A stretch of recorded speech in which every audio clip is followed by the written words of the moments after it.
No a potom klientka sa pýta a v podstate čítala informácie, že s ňou rezonujú viac, čo sa týka nielen tých čakier, že s ňou rezonuje odstránenie tých čakrového systému viac a že tiež počúvala o tých layers, implantátoch a vlastne o tom matrixe istým spôsobom, o tom programe a že to jej dáva väčší zmysel, hej. To sú väčšinou klienti, ktorí, keď už mi prídu, tak vlastne pracujú na sebe, dobre, a nie tak, že pracujú 3 mesiace, ale pracujú, hej, nejaký čas, to znamená, hej, od tých 2 rokov do tých 10, istým spôsobom sú, hej, ich duša v podstate bola zaktívne taká prebudená, to znamená, že už naštartovala sa, hej, rozpomenula sa, že hej, toto asi nebude, hej, čo žijem, dačo, hej, proste s kostolným poriadkom. A teraz proste zisťuje, že pracuje na sebe, ale ako nevidí tam nejaký posun. Hej? Proste život nie je, hej, v lepšom. Hej? A to je presne to, že my nemusíme rozumieť niektorým veciam, hej, cez rozum, ale tá duša vie. A pravda je absolútna, pravda je len jedna, je to vlastne frekvencia. To znamená, že vy keď počujete alebo čítate pravdivú, hej, pravdu, či je to informácia čokoľvek, tak proste to viete. A neviete to vysvetliť, proste to viete. A neviete to dokázať, viete to. A to je to duše, to je to nastavenie, vy viete.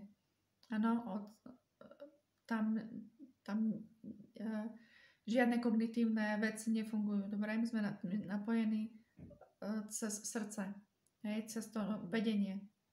Od slova vedieť.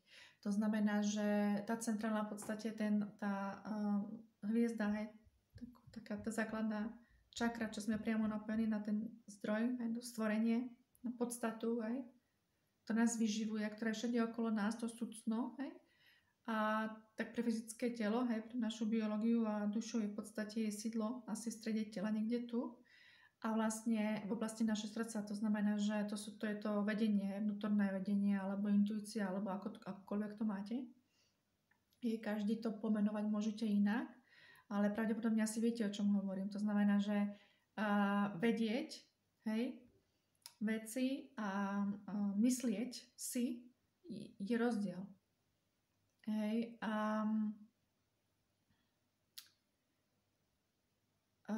hovoríme keď sú programy alebo tieto veci, hovoríme veľmi o tom egu, to je ten nižší mind, to je naša nižšia myseľ a niekto si myslí, hej, že má pravdu. Hej, ale niekto vie.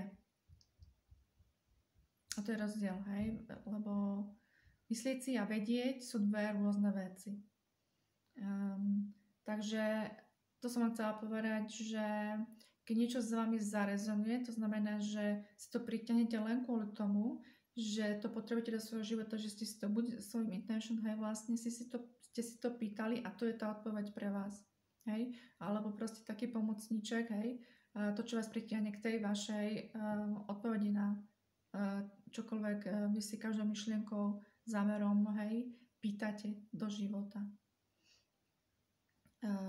Tam, kam zameriavame vlastne pozornosť, hej, to, čo chceme, alebo čomu veríme, hej, tomu, čo veríme, v podstate je pre nás realita. Hej, a všetko naše tej realite nám to bude dokazovať, že to tak je. Hej. To je to cesto, ten nižší mind, hej, tá nižšia myseľ, to ego, hej, v podstate je to pravda, lebo hej, ja mám 1 500 000 dôkazov na to. Hej. A s takými ľuďmi s ľuďmi, ktorí vlastne sa pozerajú na veci z tejto perspektívy, hej, pre nich pravdivej, hej, pre nich, hej, fungujúcej, tak ľudia, čo vlastne vedia, nemajú dôvod vlastne sa prieť s nimi, alebo proste nechajú ich byť, lebo proste sa míňajú, hej. To je, každý vlastne sú úplne iné kvality. Hej, to znamená, že my máme mysle, aby sme dokázali vlastne zanalyzovať isté veci, hej, ktoré potrebujeme, ale riadiť a rozhodovať by sme sa mali v podstate podľa nášho vnútorného vedenia a to sú vlastne tie pocity, čo ako vnímame, hej. A to, čo je pre nás správne, bez toho, že by sme tomu, Hej, a keď je 1 500 000 programov, ktoré hovoria, že nie, tak to je vlastne to vedenie, to je tá inteligencia tela, to my sme stále vlastne napojení na zdroj, lebo my sme súčasťou zdroja. Tak to je určujúce, čo je dobré pre nás, lebo to je z dobra. Dobre, to je z lásky, z dobra, z našej podstaty, to je určujúce. A to, kde sa necítim dobre, čo nie je v poriadku, to proste nechápete, prečo nejaké veci robíte, alebo ako ich viete, alebo prečo to tak cítite, ale v podstate to proste tak je, to je proste, to je tá absolútna pravda, To znamená, že keď sa budeme riadiť pocitmi a čo ako cítim, úplne vám postačí dobré alebo zlé. Dobré, príjemne alebo nepríjemne. Tam, kde mi nie je príjemne, to nie je pre mňa, odchádzam. A nepotrebujem to babrať, nepotrebujem sa s tým prieť, nepotrebujem do toho vstupovať, dobre?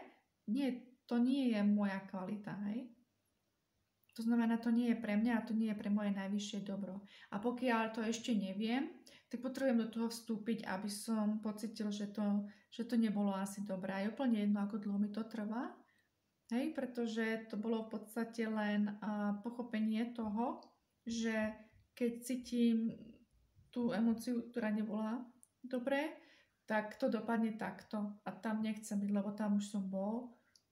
A tam v podstate nerastiem, nekvitnem, neprospieva mi to. Áno? Takže to je o tom, keď nám niečo rezonuje a keď nám niečo dáva zmysel, tak je to pre nás. Lebo tú pravdu vieme rozoznať, proste. No, takže toto je k tomu.